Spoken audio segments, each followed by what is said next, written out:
Hi guys, it's Jamie Green and today is not Tuesday, it's Thursday, May 17th. And for those who are new to my YouTube channel, I am a stay-at-home mom of 3 wonderful kids, 2 boys and a girl, 5.5, 3, and 1. And back in January, I decided to start an Amazon FBA business. And so I've been documenting my journey for the last couple months and sharing it with you guys. So I discovered Dan Vass's course through watching some of his YouTube videos, and I was like, wow, it was mind-blowing. And so I decided to take a leap of faith, and sorry, I'm gonna turn, and Kira's sleeping right now, my daughter. So I thought I would take a leap of faith and buy his course, and I'm so glad I did because it's taught me almost everything that I need to know about Amazon FBA. So that's what I did. I'll put a link to his course in the description below if you're interested in purchasing the course. So I get a little commission and the rest goes to him. So that's how affiliate marketing works. If those of you who have heard about it and don't know, that's what it is. Yeah, so it's in the process. I'm in the process of launching my product. Kind of talking quiet because I don't want to wake her up. But I'm in the process of launching my product, and I've been doing some product giveaways for the last almost 10 days. So it's on day 10. I think today's the last day of my product launch.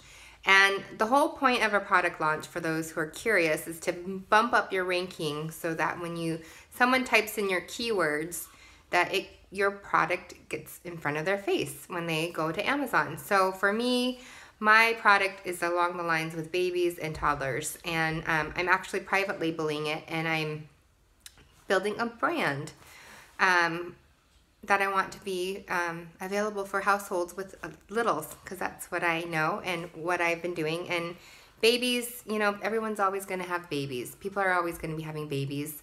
My sister-in-law is actually in estate planning, and we were talking at Mother's Day about how she doesn't have to market or advertise, and all of her business is 100% referral, and how fortunate she is that that's the case. And I said, well, it's because people die every day.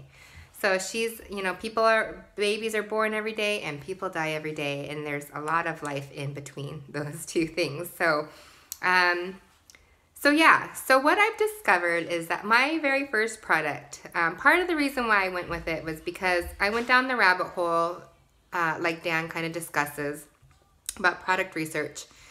My first product I wanted to do was actually, I don't know that the profit margin would have been where I wanted it to be, so I went with the product that I'm doing now.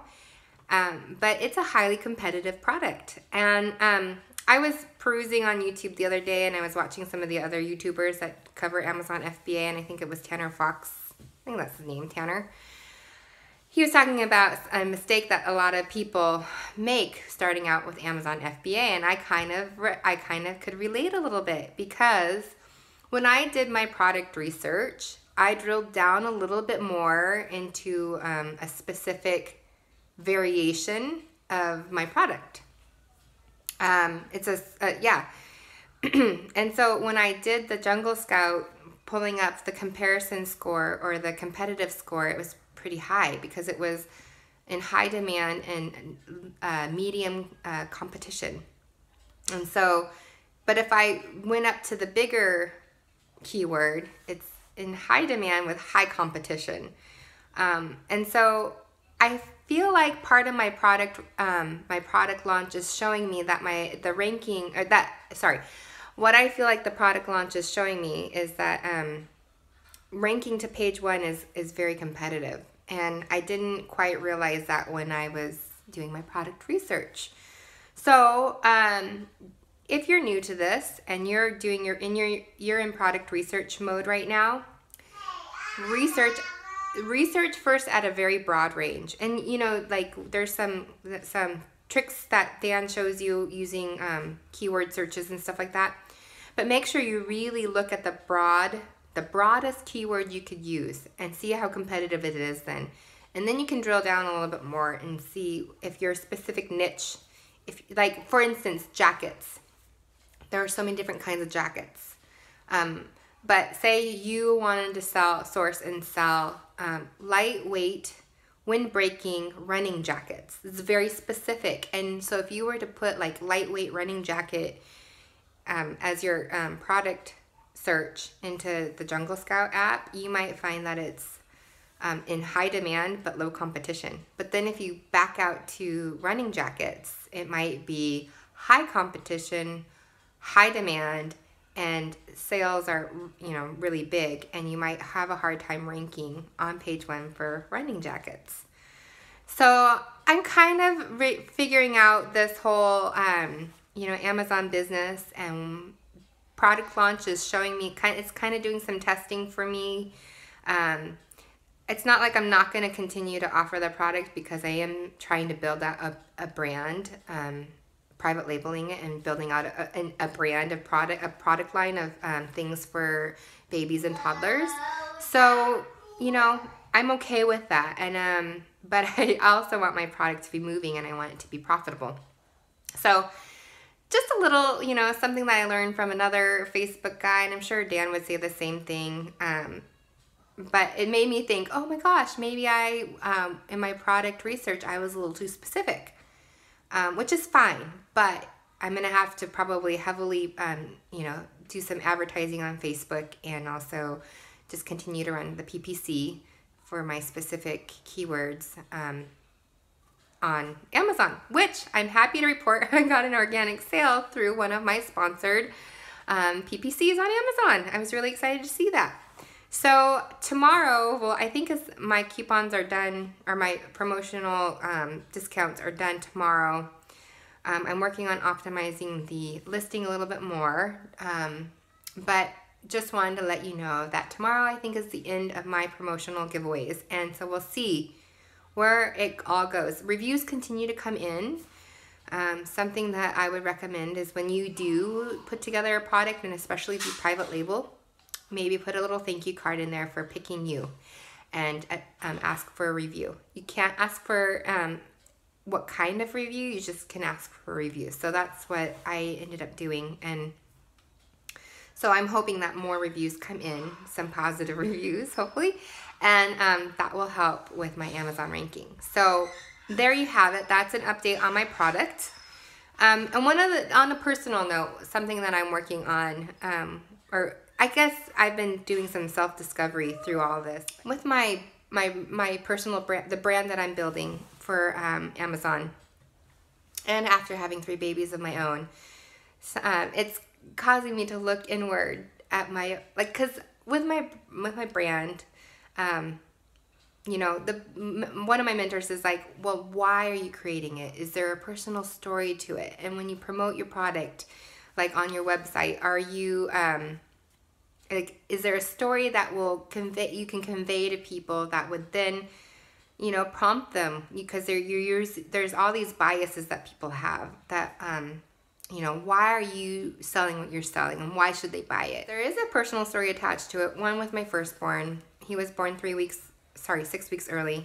I was in the hospital for 3 weeks because my water broke with him at 31 weeks. So I had to live in the hospital until I delivered, because I didn't go into labor.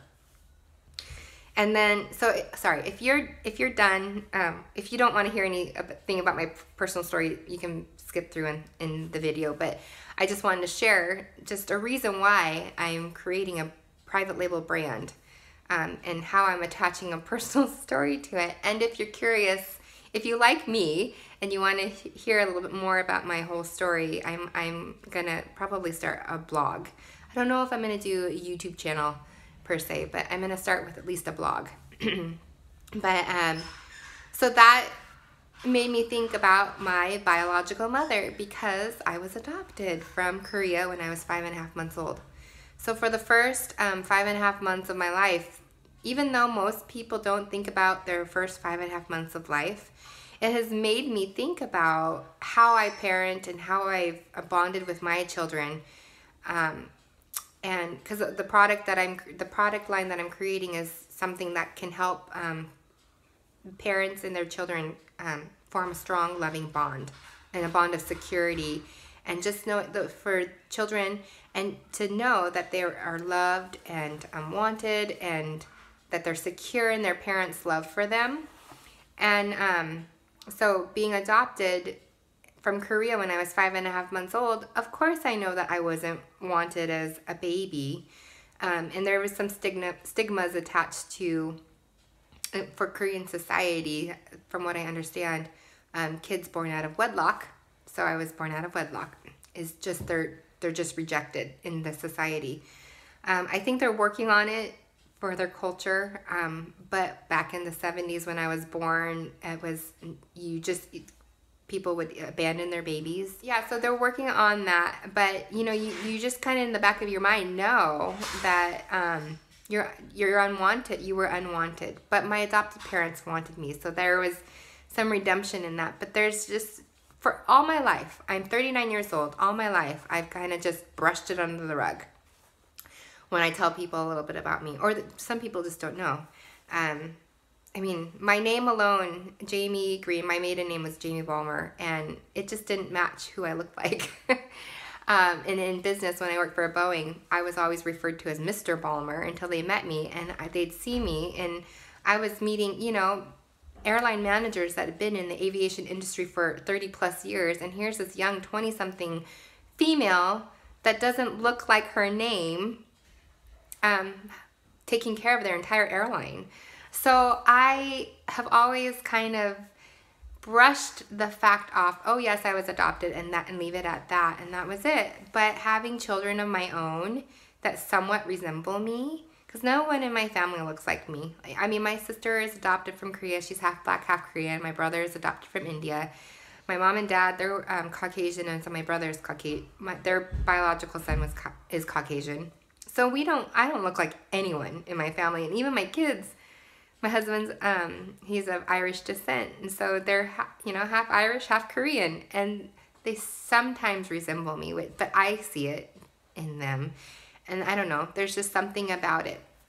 So all my life I've kind of just brushed it to the side, and so I'm going to address it, because the brand that I'm creating has kind of forced me to look at it, and my children have forced me to look in a good way, in a very positive way. So I'm going to be blogging about my being adopted and all of that good stuff and my thoughts on it, which have been positive for the most part. So anyways, that's a little bit of a overview of who I am and why I've created what I've created. And, some people say don't tie personal stories to it, but if you're private labeling and you want to create a big brand, maybe you're a chef and you love kitchen products and you want to private label kitchen products. You have a story, and you can say why, if you create a website, you can say why you select these products. Because it's always easier to sell something that you have a personal story to versus something that's just generic. So, but I know a lot of people are successful in generic. So I guess my advice kind of goes a little bit against what Dan says. You don't want to be emotionally or attached, or not Dan, but just people in the FBA YouTube space. But I don't know. Ty Lopez is very popular among YouTube, and I took some of his mentoring courses, and he kind of thinks differently about it. And so I'm kind of doing a little bit of both. I'm being generic, but also serving a purpose for babies, that they are loved, accepted, and wanted, and whatever their journey in life is, I want my products to be something that they can form a bond with their moms and dads. So that's it, guys. I don't have anything else to say. I could keep going on and on, but that's not the purpose of this video. I'm about to cough, so I'm going to end the video. If you like this, subscribe to the channel, give a thumbs up, and leave a question below. I always like to answer. And I'll see you in the next video. Okay, bye guys.